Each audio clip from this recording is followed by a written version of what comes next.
না, মালা রায় তো সেখানে বহিরাগত হতে পারেন না, তিনি সেখানে গভর্নিং বডির মেম্বার, সেই হিসেবে একটা গভর্নিং বডির মিটিংয়ে তিনি গেছিলেন, সেটা একটা অন্য প্রসঙ্গ।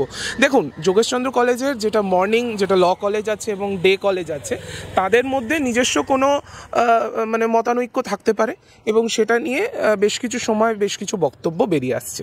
কিন্তু আপনি এই জিনিস তো অনেক কলেজেই আছে, কেন বলুন তো বারবার এই জিনিসটা মিডিয়াতে আসছে? আপনারা যদি দেখেন, সরস্বতী পুজোকে কেন্দ্র করেও আমরা যে জিনিসটা দেখেছিলাম, সেখানেও কিন্তু আমরা পুরো ক্লিয়ারলি বুঝতে পারছি কোনো না কোনো জায়গা থেকে কিছু প্ররোচনা আসছে। এবং এটা তো অস্বীকার করার জায়গা নেই যে যোগেশচন্দ্র কলেজের প্রিন্সিপাল তিনি কে, তিনি তো বিজেপির একজন মুখপাত্র, সেটা আমরা জানি। তো তিনি তার মতাদর্শ তার কিছু ছাত্রছাত্রীকে দিয়ে তুলে ধরছেন কিনা সেটা আমরা বলতে পারবো না। বাংলা হান্টের আরো খবর দেখতে নজর রাখুন। বাংলা খবর মানেই বাংলা হান্ট।